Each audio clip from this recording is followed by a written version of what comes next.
All right, there we Okay, go. I'm ready. The desk phone rings. A man answers. Joe Friday, detective, robbery and homicide. A desperate voice says, I've been robbed. All my customers have been stolen. My site is dead.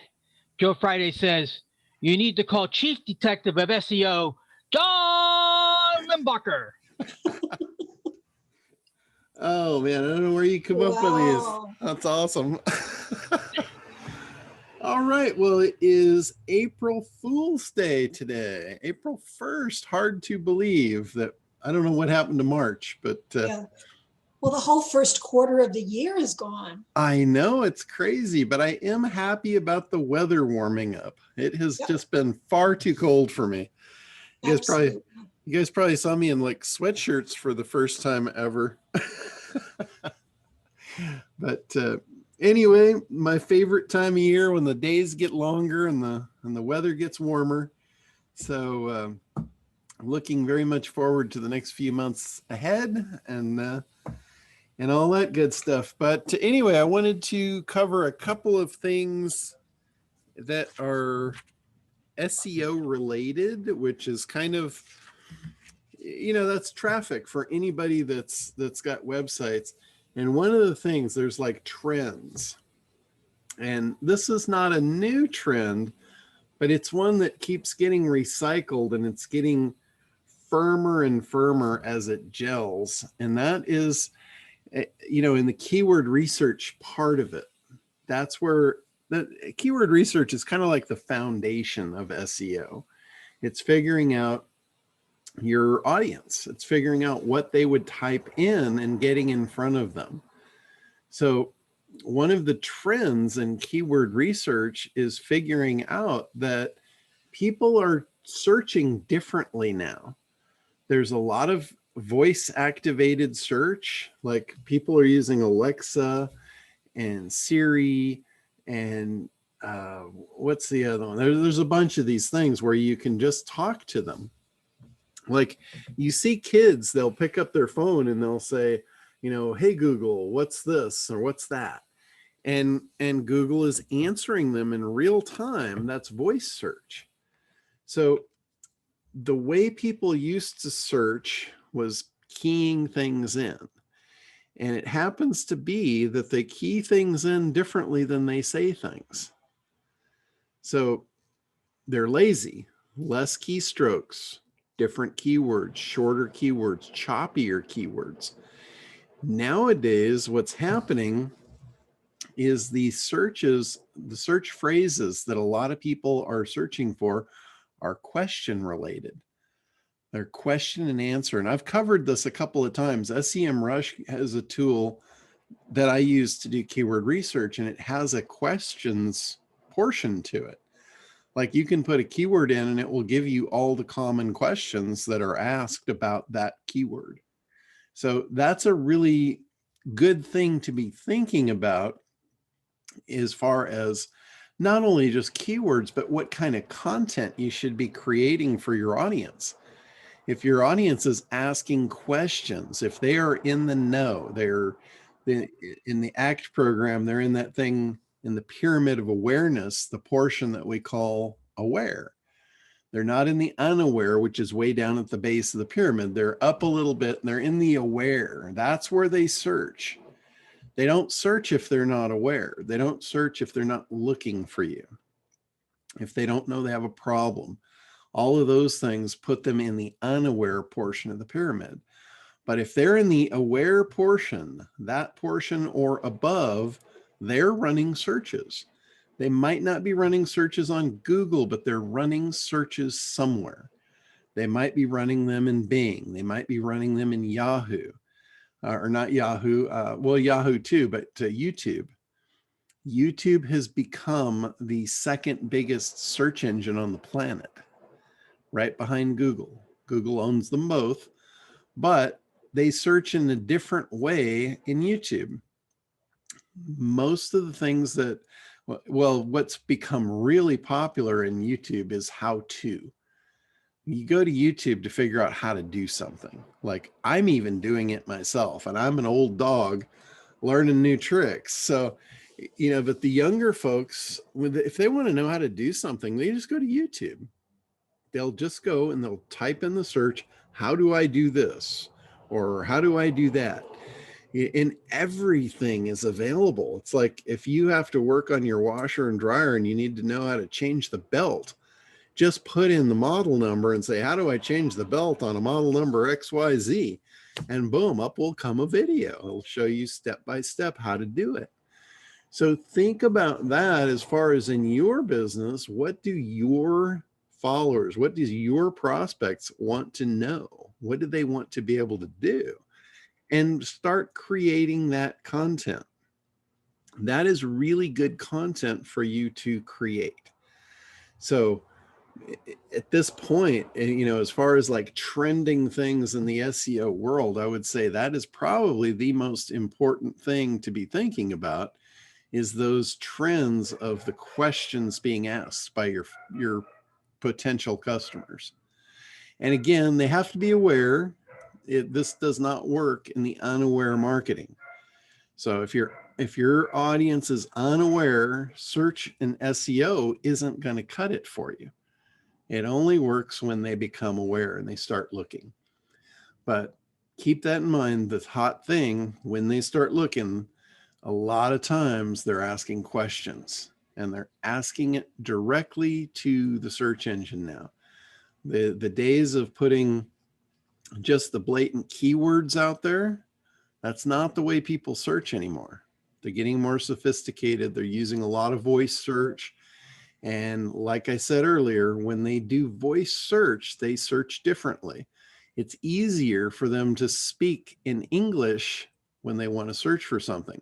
Like, hey, Google, how do I find out how to change the belt in my dryer? Right? They would never type that in as a keyword. Wouldn't happen. They would type in something completely different if they were typing it in and keying it in. And again, also, if they're searching somewhere, it might not be Google. If your audience is female, we've talked about this many, many times in the past, Bing might be a good place for you. If you have females that are aware of something, or they're looking for something, they're typically going to search Bing. And again, this is not 100% accurate, but it's got a high likelihood that they're going to search Bing. If they're highly functioning entrepreneurial women, then that rule doesn't apply. But the normal average household woman that buys a computer, brings it home, plugs it in, hits search, default is Bing. So that's why I say that. If, again, just kind of summing up, if they're looking to figure out how to do something, the do-it-yourself market has moved a lot to YouTube, because they don't want to read. I mean, we're all lazy. At least I speak for myself in that I don't want to read stuff. I want somebody to just show me how to do it. So I use YouTube all the time. And it's funny because a lot of times if somebody asks me something, they'll ask me something that maybe I'm not real certain of, or I don't know how to do exactly step by step. I'll say, hey, let me call you back in 5 minutes. I'll pop over to YouTube. I'll find it, and then I'll call them back and tell them how to do it. And they think I'm brilliant. I just have access to information, but so do all of you. John, that's how I do tax research. Yeah, exactly. It's like, you know, we live in a world now where we have everything at our fingertips. Think about that. This has never happened in history. People have never been able to learn anything they want to know as fast as we have access to it today.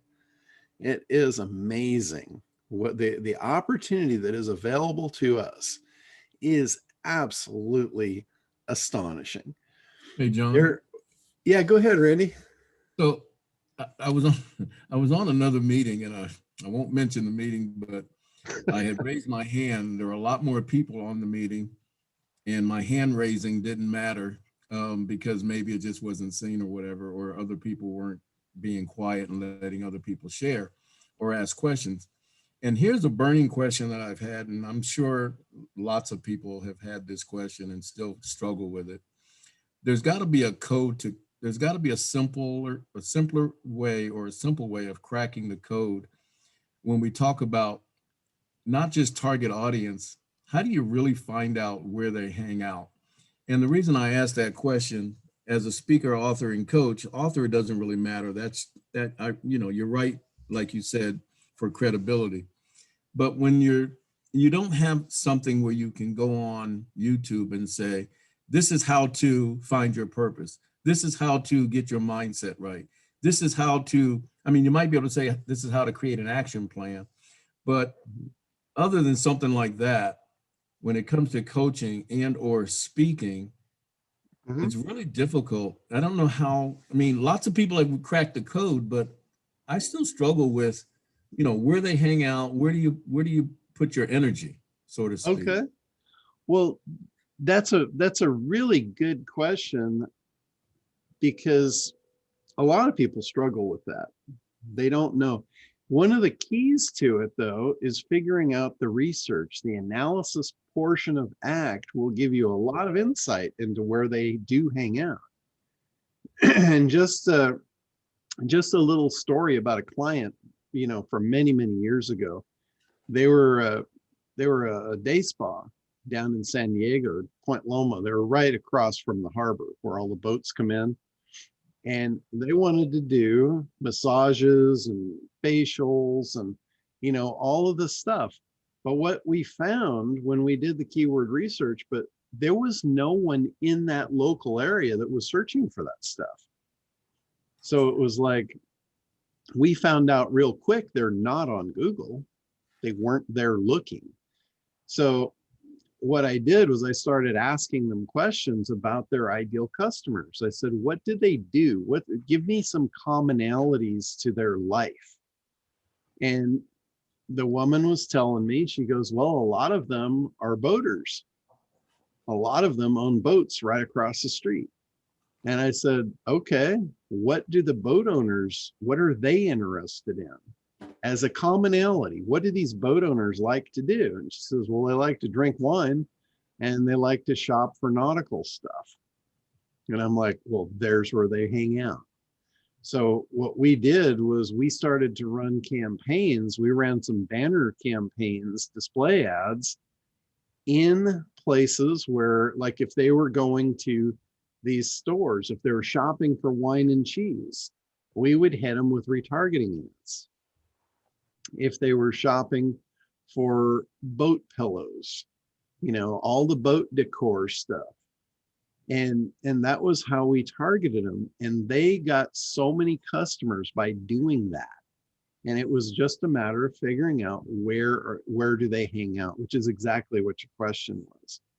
So the more that you know about your prospect and, as a commonality, because, we talk about an avatar, but an avatar represents a market. It represents a person that is not just one, it's many. And what's the common thread? So for them, it was boat ownership. They knew those people had money. They knew those people were in the neighborhood all the time because their boats were right across the street. And they built a great business off of just that one little nugget. So does that kind of answer your question? That's you made me think of something else too. So yes, it answers the question. Can I get all the answers in one moment? No. But so if you have 10, 15, 20 clients, whatever it is, and many of them come to you because of a certain problem, we're in the problem solving business, right? That's what people pay, whatever the problem is. And so if you go to YouTube and you are looking for how-to, you're trying to solve a problem. So if you have a set of clients that may have some commonalities in terms of problems, is that something you can link to find where they are? Yeah, that the difference there is they're up the pyramid. Remember the pyramid of awareness. At the base of the pyramid, they're completely unaware. If they're unaware, then you have to find out the commonalities of where they hang out, what they do, and then you bring your ads in front of them to make them aware. That's where you have to grab attention. That's where big ideas come in. If they're up the pyramid, then they're in the awareness category. If they're aware, then they're probably searching. So you're going to probably find them on Google. You just need to figure out what it is they're searching for, what keywords they're typing in. If they're up the pyramid higher, they're above the problem aware, then they're solution aware. When they become solution aware, now they're starting to understand the different products that are available, and they're searching in different ways. They're searching more specifically. So could you run a campaign, just put it out there? Let's just say you have no specific target other than people.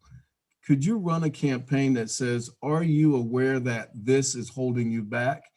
And then if that grabs their attention and they get into it and they see that some of the things that you call out are probably things that they struggle with, would that be one angle of attack or no? Yes, it would, but the way you posed that question was the wrong way to pose it. Okay, help me. When you pose a question to your prospect, you always want to pose it in a way that they're going to say yes. So if you ask a question, are you aware of something you know they're not aware of? And they're going to say no. Okay. So repurpose the question a little bit to where it's a yes answer. And then you can lead them. You know, that's why speakers are really good at this. They're trained to get the audience saying yes. Mm-hmm. You know, and the one I absolutely hate is they say, oh, is that right? Yes or yes. It's like, I just think that is so cheesy. Yeah, that is. You know, it's because they're not imaginative. They're not creative. They're not thinking for themselves. They're just following what somebody taught them. Right. And, you know, sometimes it works, sometimes it doesn't. It really depends on your audience.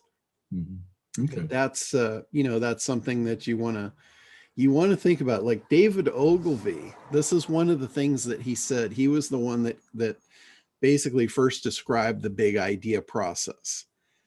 And he was one of the most brilliant admin in the 50s. You know, he created a lot of the framework for the way ads are run and created even today. And what he said was, when you're searching for your audience and you're figuring out what messaging is going to attract their attention, big ideas, all of that stuff, he said, all of that is going to come out of your market. It doesn't come out of you. So, you know, you thinking about what they might like or this, that information is going to come directly out of them. You know, you either need to get into their head, you need to study them, you need to follow them, you need to figure out outside of your world, you need to get into their world and figure out what's important to them. That's what we did, you know, for that spa company. I said, who are they? What do they do? The common thread was they owned boats. What's that got to do with massages and day spa? Nothing, but it has everything to do with their customer base. So, John, how did you make the connection between somebody buying a boat pillow and then needing a facial? I asked, how does that logistically work? What I did was I asked the day spa owner, I said, tell me about, you know, you've been in business for 10 years. Tell me about your customers. Tell me about the base of them. What do they have in common? You know, I was asking them those kind of questions, and they said, well, a lot of them, they come here because they have boats right across the street. And I'm like, there's a common thread right there. Boat owners have money. How do you go from I'm shopping for wine to, oh, here's a massage parlor? Well, that was the next question I had for them was, what do those boat owners do? What do they like to do? And, you know, the common threads there was they almost all like wine and cheese. That's kind of one of their things. And from asking the day spa owner, They know their clients. This, you know, they lay on the table for an hour and they talk, right? What do they talk about? They talk about their boats. They talk about drinking wine. They talk about cheeses. They talk about, you know, interior decorating for their boats. That information came right out of the market directly, right off their lips. So all I did was I just gathered the information from one source, assimilated it, and fed it back to them of this is what's important. So like if I'm doing a Google ad, right, I'm going to target people that are buying wine and cheese, right, in this area. Yeah. So and what if they do that, my ad is going to pop up. So what you would do is anyone that's going to their websites, you would display your banner ads on there. And your banner ad would say, it's a great day for a massage. And they'd go, yeah, it is. And then boom, we've got them, you know, special offer. Hey, we're right across the street. We've got openings. We can take walk-ins, you know, make it super convenient for them to do business with you. So, you know, my market, my target is at the bottom of the awareness scale. Basically, new women business owners that really have no idea what they're getting into. Mm-hmm. So I'm thinking they might be on Bing, right? Yes. That's. I mean, you and I had this conversation, but what I'm looking at now, my ideal clients, I'm like, these women really, they're not sophisticated business owners. Yeah. They probably didn't program their computer. They're probably all using Bing. Correct. But further than that, you need to figure out what are the commonalities to them. You know, why are they in business? Did they lose their job? Do they need more money? You know, are they recently separated from their husband and they're cut loose in the world and they got to do something? You know, can they not get a job? If you ask all the right questions and you might know a lot about these people because, you know, your business is very conversational. You get to know them. Their spending habits. I actually think it's what you were saying, that it's so easy to start a business now. Mm-hmm. You know, you got people with children and they couldn't start a business before, people that have full-time jobs. Yeah. And now they can start a business. It's so easy. Like, that's a great one. Why is this important to you? I want to be at home with my kids. That is a huge emotional driver. You want to leverage the hell out of that to your advantage. You know, that, and again, I'm just speculating here, you know, your customer base, but if that happens to be true, that's a great trigger. That's a great trigger for you. And then you might want to spin it around as a fear of, you know, this is going to be great unless you get in trouble with the IRS. You know, and now here you're the savior to take them, you know, to eliminate that problem out of their life now that 5 minutes ago they weren't aware of. They weren't thinking IRS problems. They were just thinking, oh, I'm a new business owner, happy go lucky. I'm ready to go. But figure out where those women are hanging out. What are they reading? What are they looking at? Where, you know, are they on YouTube? What are they looking for? What are they trying to figure out how to do? Like how to get a business license? You could advertise right over the top of those videos on YouTube for those women that are looking for how do I get a business license? John, could you clarify something along Sure. these lines for Sure. all of us, which is, okay, running banner ads on somebody else's site, like where we know they hang out. Mm-hmm. So for example, I know where my actors hang out, but those websites have to be able to have display advertising. Correct. Right? Correct. So how do we find out, like, for example, my target market is actors, right? Mm-hmm. There's any plethora of competitors' websites, other places that they go to look, but none of those people run display ads. Okay. How do I find the sites that do that, or do I not? No, you can absolutely find them. When you go into Google, let's say you go in to set up an ad campaign in Google, one of the choices you'll have is the display ad network. And that's where you run display ads. Now within there, you can search criteria of different businesses that do offer the display ads. And there's millions of them. There's literally millions of them. You can pick it by category. You can pick it by specific site. Like if there's a particular site that you know of, or if you know of a site that does not run banner ads, that could actually work in your favor. If you contact the webmaster and you say, hey, I would like to run a banner ad on your site, would you be open to that? I'll pay you for it. They might just do it, because most people have zero way to make money with their website. When somebody contacts them and says, hey, can I pay you to put my banner on your website? They might just say, hell yeah. Okay, great. Now, and I have those people, the same target market, but we don't compete, right? Yeah, So, yeah. They won't put it on if you compete with them, but can we flip it? Meaning what? So I know my target market is searching how to get an agent. How do I get an agent? How do I get an agent? How do I get an agent? And I have like 60 URLs hanging out doing nothing. Can I create a site that then just displays all these banner ads and collect money on the other end? You can definitely do that. But the problem with that, the more sites you create, the more sites you have to maintain, the more sites you have to optimize, and it costs money to drive traffic.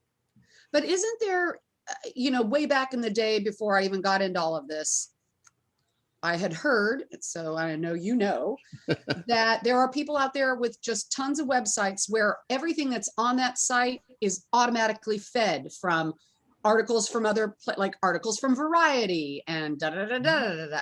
And then it becomes, as people search, they're just brought to that site. Yes, that was the days of what was called curated content, where you pulled feeds in and you basically created a site without putting any content in. It was other people's content. Google doesn't really care for those type of things anymore. They know that was just an arbitrage method of people, getting you to pay for their ads and all that kind of stuff. But the sites really had little to no value. And, Google figured that out. Google's always looking for the initial source. They want to credit the source of the content. So if you've got duplicate content that's scraped off other sites, they're going to give the priority listing to the original content owner if they can figure out who it is. And it's usually pretty easy for them to do that. So those days are kind of behind us. I don't know that I would recommend you building a business model based around that.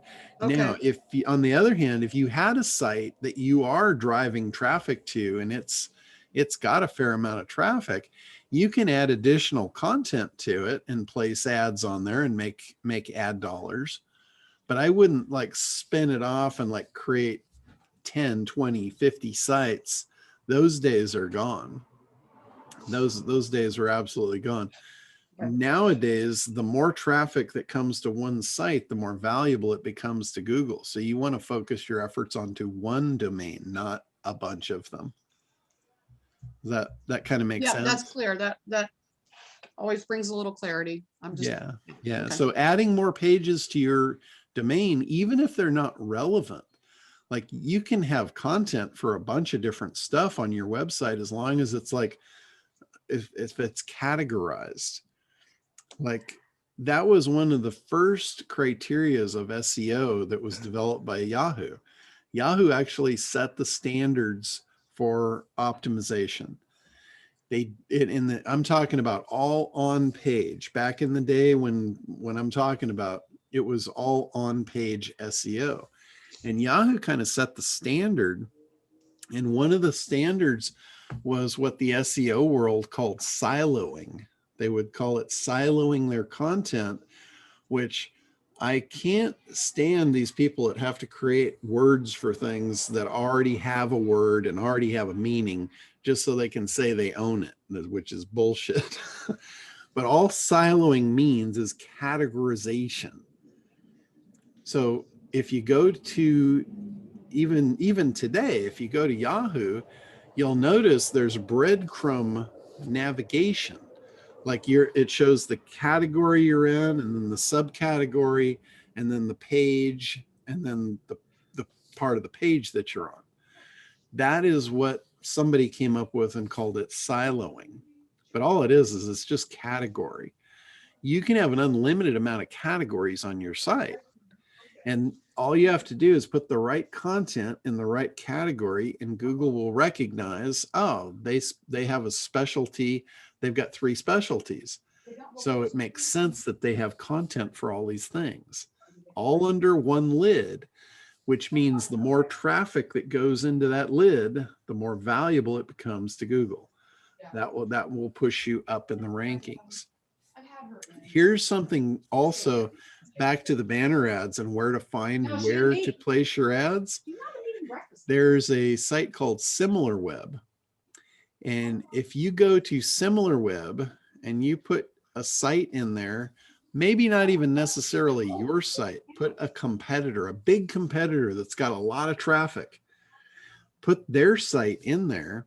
And one of the things that you'll find in SEMRush is they'll show you the traffic sources. It's almost like a flow chart of where the people came from when they came into this site and where they went to afterwards.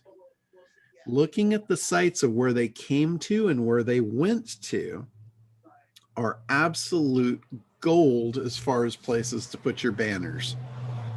Contacting those webmasters and putting your banners from, and I mean, that's like stealing your competitors' hard work.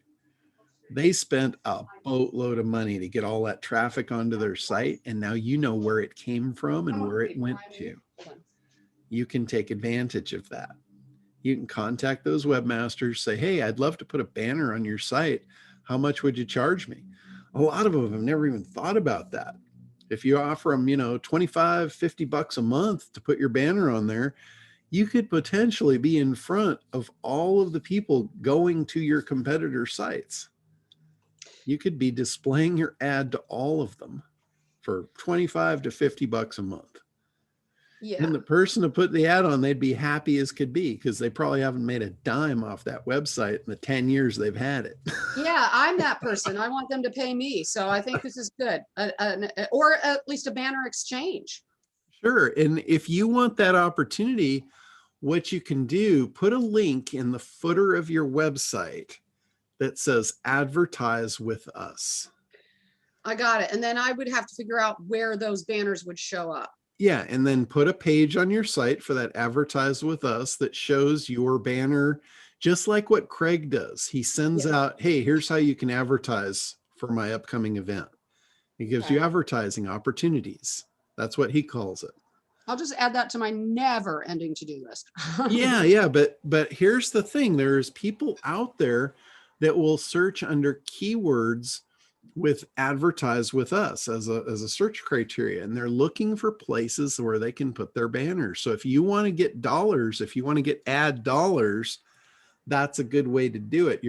You're now presenting yourself to that audience, whereas before you were not. There's no way they could find you. Gotcha. Okay. Thank you so much. So sure, absolutely. Still eating breakfast, otherwise I'd turn my camera on. Lisa, No worries. You could advertise on my site, Lisa. You have actors? Yeah. Oh, now, Joe, she just hit you with a great question. Yeah. She's learning here. Yes. We'll talk, Lisa. Yeah. I think we need to actually talk today too. So I'll Okay. call you later. I'm here. Thanks. All right, bye. Awesome. So yeah, this is good stuff. This is great. I mean, every week now it's totally different direction. I don't even remember what we talked about last week, but it was nothing of what we're covering here now. So, all right, what's next? What do you guys got for me? See what you can pull out of my memory banks. Somebody's got their, I think. Hey, Al. John. Yeah, Allie, go Hey, ahead. gang. It's good to see you all. So we spoke, it was great. It was all about email and our websites and everything. But anyway, I I'm thinking about shifting gears a little bit, and because I've been listening to you, it keeps washing over me to add more pages to one brand website and all that. Uh-huh. And so I have clients that I'm coaching that are artists, and they want to, know how to get their artwork out there and everything that an artist needs and all that. Uh-huh. And there are big websites that I have pointed people to. And I was wanting to ask you, how does one, like when I look at all the websites out there that represent artists and get artists to sell, from Saatchi to, art storefronts, there's always something that is a catch that's a deal breaker for me. So it's almost like, I know they're all in business to make money, but there's always one place where it's a real break. You really got to compromise as an artist, like whether you're giving away so much more money or, whatever it is. So I was wondering, what are your thoughts about how I'm trying to figure out if I could do something in this area, because every single artist that I talk to has this need of how do I sell my work? How do I sell my work? Myself included, without getting ripped off, without being taken advantage of, all of that kind of stuff. And it's so, or the whole, like if you go to Saatchi, you're 1 in a billion, so to speak, on every single, I'm trying to figure out how to boutique and highlight people and get them in front of the right people.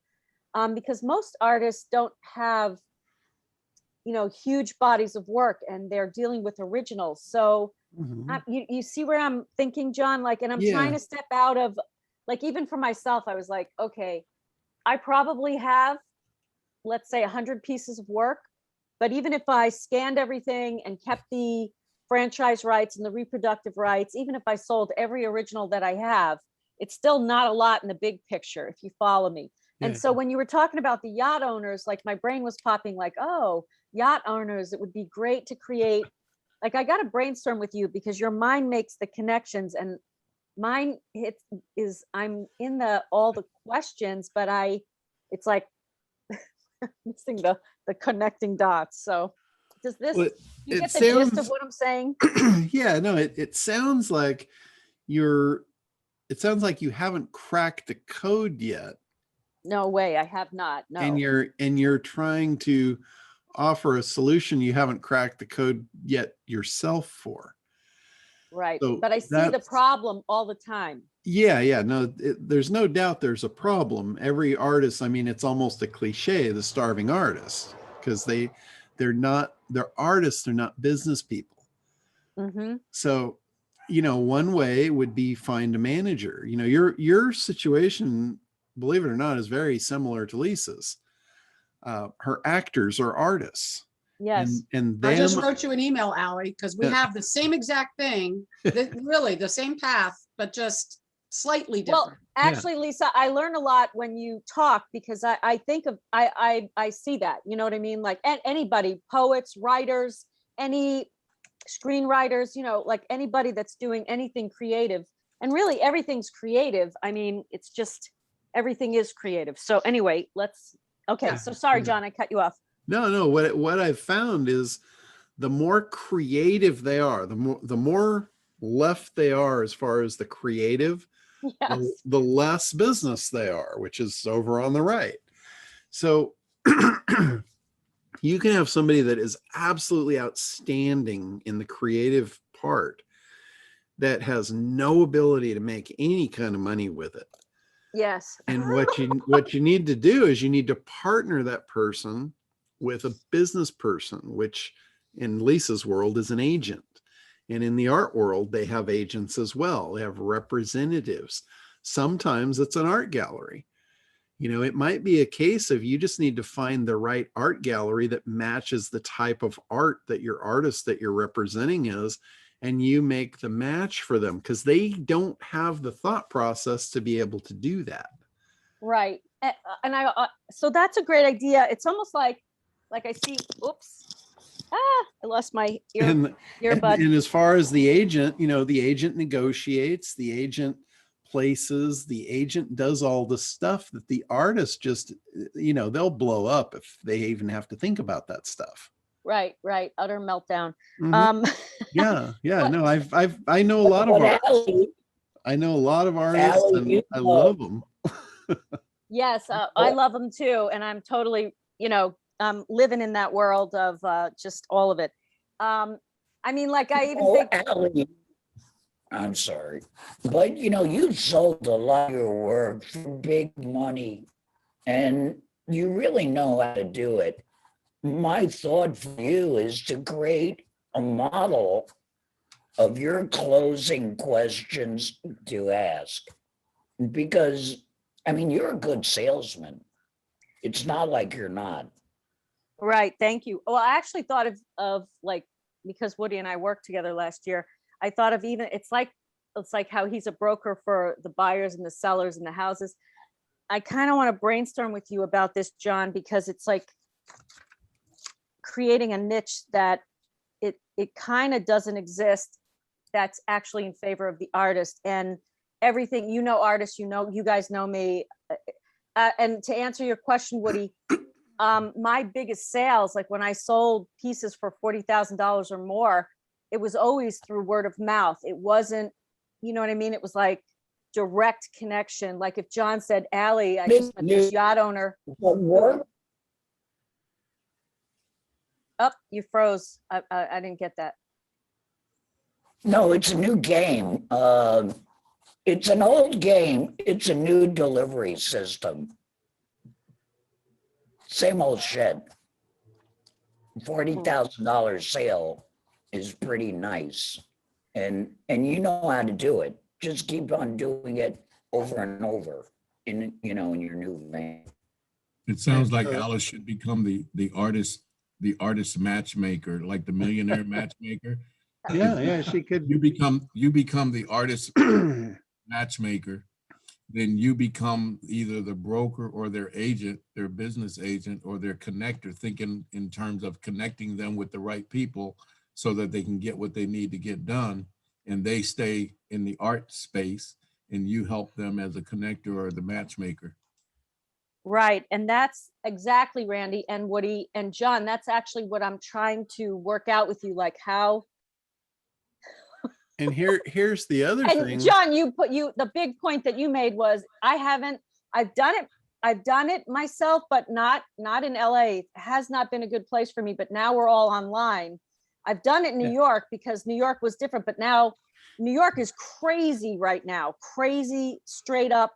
I mean, Cuomo just passed a law that, to me, he should be in jail. He just passed that you can't enter or exit New York without vaccination papers. The guy should be shot and put down. So anyway, to me, I believe in free will choice. Do what you want, but don't impair people from coming and going and all of the rest of it. So anyway, that is just an aside because my family lives in New York. So I'm looking at like, well, what the heck? But anyway, I don't know how to do this, John. Here's the other thing too, is are you going to be happy doing that? Are you going to be happy moving from the left to the right and operating in the business space versus the art space, which I know you love?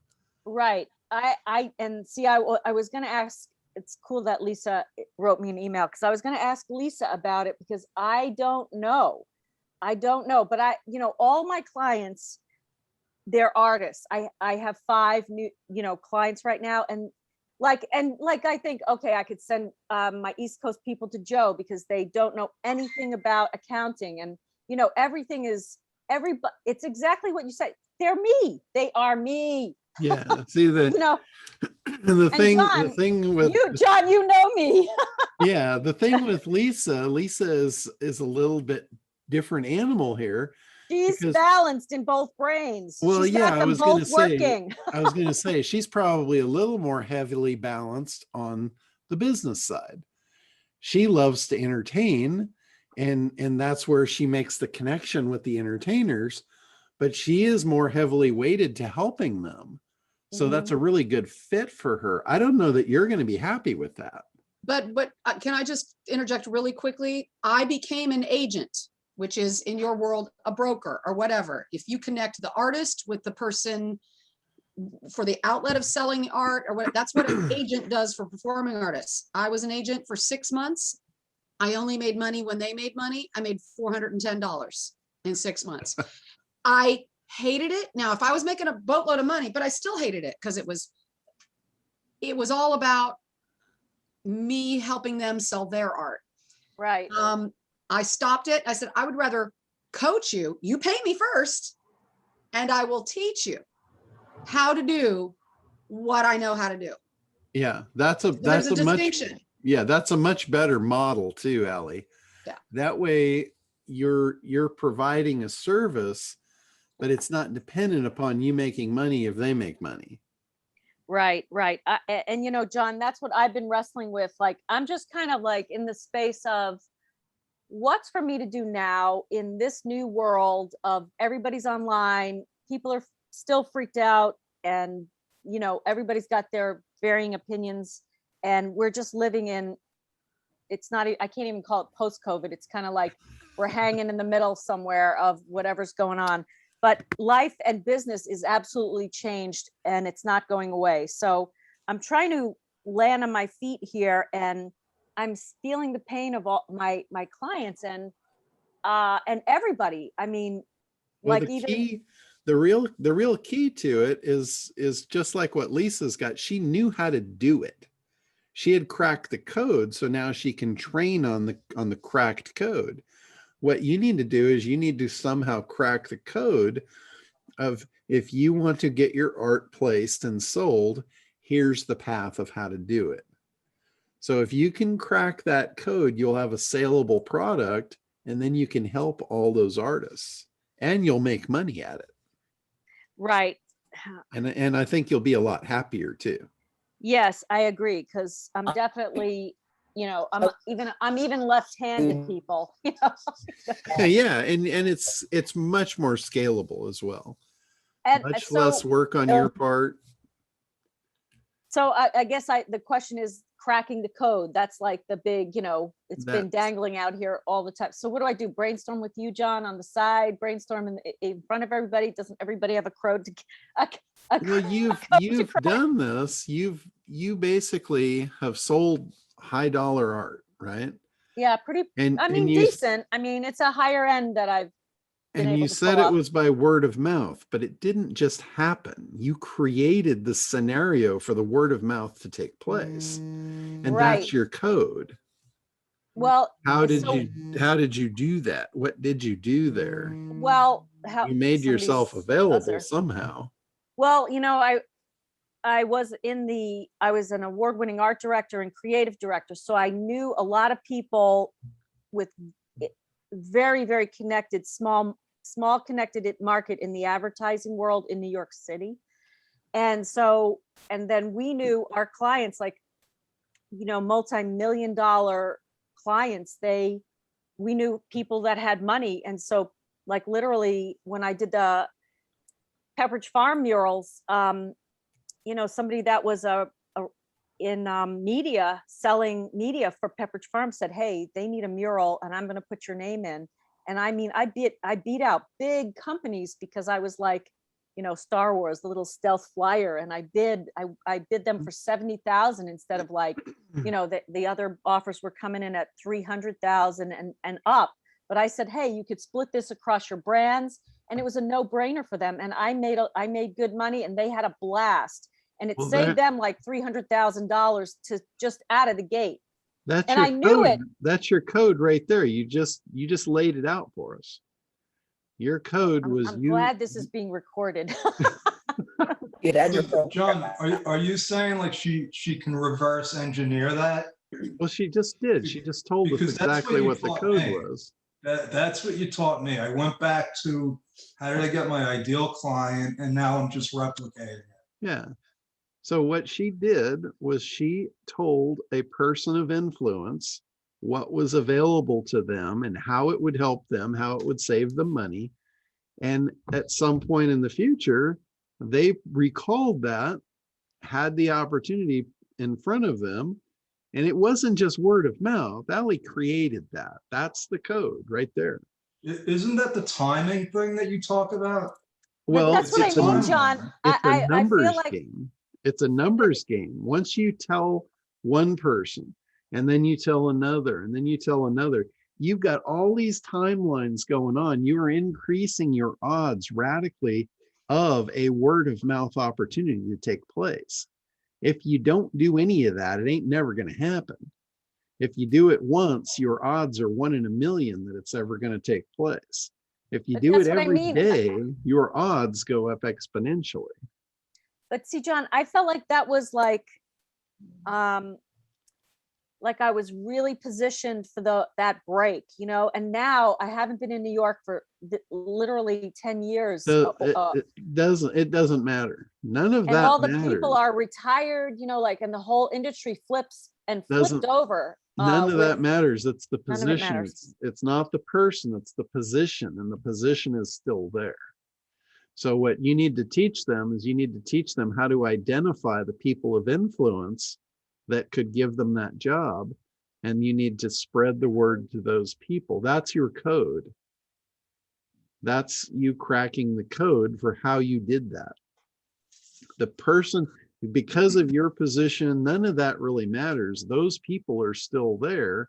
You need to train them how to identify them, how to get to them, how to get them to hear their message and remember it. And remember, it's benefit driven. When you tell somebody that, you know, hey, you're gonna, and you can actually seed it to them. You can say at some point in the future, you're gonna need somebody that can do a Pepperidge Farms thing. I've done it 10 times. I can do it cheaper. I can put a lot more money in your pocket when that happens. So you've now seeded them. When they get that opportunity to do that mural for Pepperidge Farms, they're going to go, I've already got the answer. I've already got the solution because you made it easy for them. And again, you don't just do that once. You do that over and over and over, and you're exponentially increasing your odds of it actually happening. That's how you create word of mouth. It doesn't just happen. People don't just say, oh yeah, I know where to get that. It's because that person told them I can do that. Hey, send your friends. When you tell people what to do, it's a miracle. They actually do it. That's why, like Craig said, you always have to have an event. You always have to have something going on. You always have to have something to send people to. So Yeah, it's all about people knowing what you do and how to refer you. The more you can help them refer you, the more reasons you can give them to refer you. A big reason is you're going to pay them. They're going to put money in their pocket by referring you. Now, think about this. If I'm going to refer somebody to a pool guy, and the pool guy that I know says, hey, I'll give you a $50 referral fee. And the other guy I know, he didn't tell me anything. I just know he's a pool guy. Who do you think I'm going to send the person to? The guy that's going to put the $50 in my pocket, or the guy that I just know he does that and I know he's good? Right, right. Why would I do that? Because the guy told me what to do. He said, send them to me. I'll give you $50. So his odds just went up radically that I'm going to send somebody to him. And if you do that, that's your code, Allie. That's what you can teach your artists how to do. And Lisa, the same thing with you. That, you know, the code is almost identical. It's just that the names have changed to protect the innocent. You know, I'll share with you, and Allie, please do call me. Let's set up a call. I have cracked the code.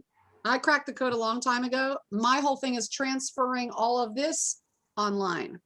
That code I'm still not struggling with. It's just getting the right people and the affiliate marketing, and it's like, it's all there. It's just pushing buttons. And it takes a village. It's big. It's big.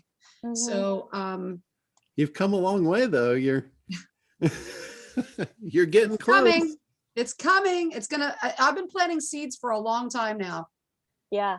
They are about to sprout. It's not going to happen overnight, but yeah, I'm positioned well. So I'm just waiting for it to. Yeah. And you have a great name. I love your brand. I love all of it.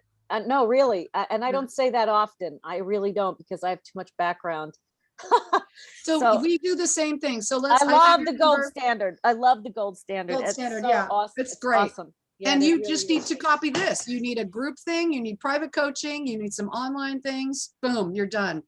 And then you just keep making offers and affiliating and all that, and everything's just technical. Yeah, So, because it's an easy offer for you, Allie. If you've got all these artists, your question to them is, hey, would you like to get found? Would you like to get your art sold? Would you like to make some money from your craft? It's going to be yes, yes, yes. And you don't have to say, is it yes or yes?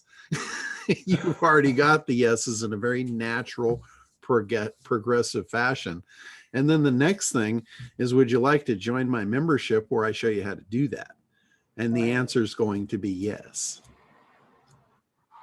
and then you Yes. bring on guests, and then you affiliate, and everything the guest sells, you get part of, and vice versa, and swap, it's all there. Exactly. That's just figuring It's out just- what they're going to need next and bringing it to them. And So Hey, John, I'd like question. to ask a question.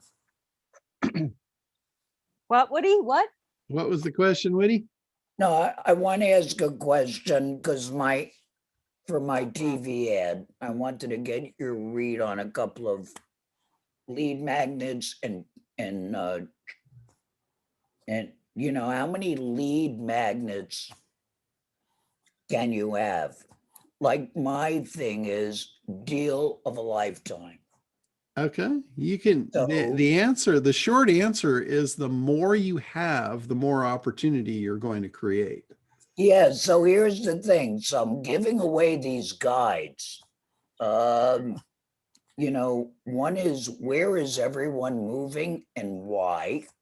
Uh-huh. And the other one is like, the mindset for selling your house. And so if they have interest in that, so I guess my question is, I'm fishing. I'm on limbo land. I'm throwing my anchor in the water with the weight and the fishing pole.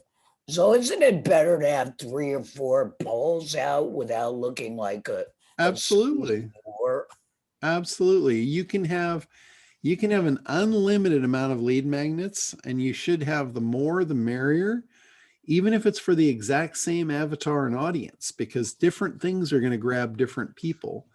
And the more intriguing that you can make your lead magnets, like the one that you just said about people moving and all that. where is everyone moving and why? Yeah, well, I would make it more specific. I would say, why are so many people moving out of California? And do you want to know where they're going? That way, because you're focused on California. You don't want everyone. You want the people in California or even Los Angeles. Why are so many people in Los Angeles moving out of California? And you want to know where they're going? See how intriguing that is? They're like, hell yeah, I want to know. But that's taking something that's broad-based and just generic and making it specific to your person. Your guy lives in LA.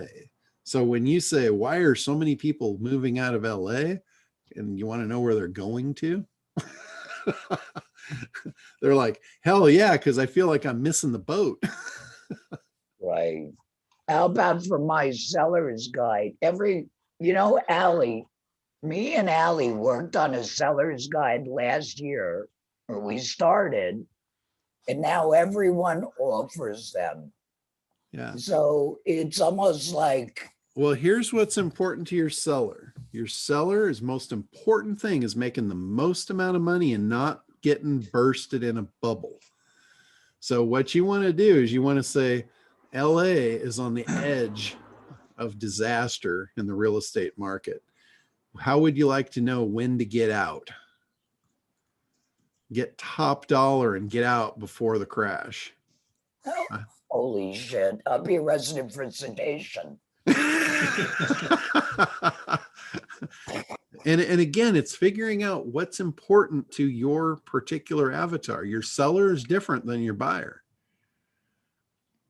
Oh, hell yes. So you got to get under their skin. You got to figure out what drives them. Like that was really a good gold mine when, you know, with Allie, by coming up with, you know, I wanted, or actually it wasn't Allie, it was, I think it was Joe.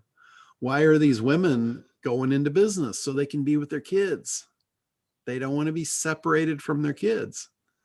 That was pure gold. And that came right out of the market, you know, or I mean, it was purely speculation on my part, but I think I was right on the money with a lot of that.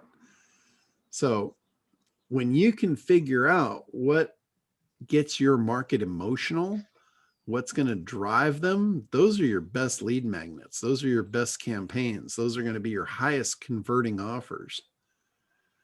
But you know, the analysis part, I cannot stress this enough. If you don't have the A in ACT, the rest of it is doomed to fail. There's just no way you're going to get it right. Your messaging is it's going to fail miserably. And then you're not going to convert, and then you're going to get, you know, discouraged, and you're going to spend a lot of money in the process. And I'm trying to prevent that for everybody. You know, I've been trying to prevent it since I got in with Craig. I'm like 25,000 invested, but you know what? That's business. You know, if you can't take the heat, get out of the kitchen. Yeah. How much would an MBA cost you? No shit. And they wouldn't tell you half of what I'm telling you. Exactly. I know. Well, listen, I want to send you the video. It needs everyone. I'm talking about a 30-second TV ad that I spent $5,000 for 45 days on local cable. But I want to send it to you and see if it's got the right spirit, because now it's got to go in and get re-edited. Lisa, all my images are so white, I look like a zombie. You know, just little stuff you don't notice when you're doing it. But I had an LA film guy look at it and he ripped the shit out of it.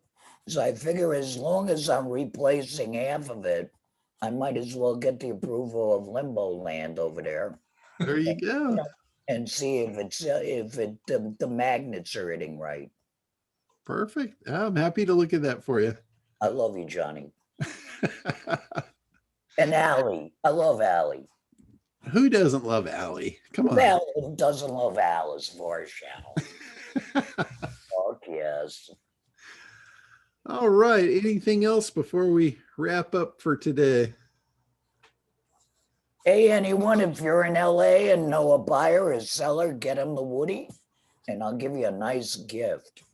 Look at that. Woody learned something on this call. Wise one. Hey, boss. That's awesome. Hey, boss.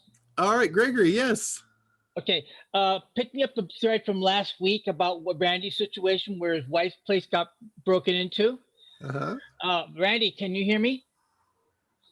So what I was going to say also, Randy, when you said there was a computer still in the box that was taken. Yeah. Did you have the serial number of that computer on your invoice? Because if the serial number is registered as stolen with the insurance company, and they in turn with the manufacturer, the result was that anybody who turns on that computer and registers that computer with the IP address from that computer, they'll be able to trace back to where that computer ended up at. Even though it could be an innocent person who bought stolen goods, the bottom line is that that's something for you to run on. Yeah, So, that's good information. Thank you. And not to belabor a point, but not only when that happened, what happened on top of that is we went to Oceanside and came back this weekend. Monday morning, I went to check on the office to see how the window repair and all that was coming. And I had scheduled the alarm system, security, surveillance, all that stuff, only to walk in and the floor was damp in a couple areas and boxes that files had fallen over. Fast forward, I went home and told my wife, she's working from home. She said, I can't go back there till later this evening. At 8:30 p.m., we went to the office. And we were there about 20 minutes trying to move boxes out of the way. And lo and behold, the water just started pouring in like Niagara Falls through her office window, which is what the window they broke, but it's subterranean. And only to find out later that when they broke in, they broke a water pipe. And the water pipe slowly filled up to the point where it couldn't hold the water anymore. And it just poured into her office. The entire office was flooded within 3 minutes. We took video, we're calling emergency numbers to the property manager. Long story short, everyone in the building showed up, just about every business owner on the first floor, because everyone was concerned. And it reeked over into the computer laptop store next to us. It was a mess. So we're just about all cleaned up there, but we're concerned about, you know, other things. So we really had a mess going on, but we kept our chin high and said our prayers, and we're keeping things in check. But thank you. That's good information. Right on. Yep. It's been a crazy week or two. Yeah, crazy stuff.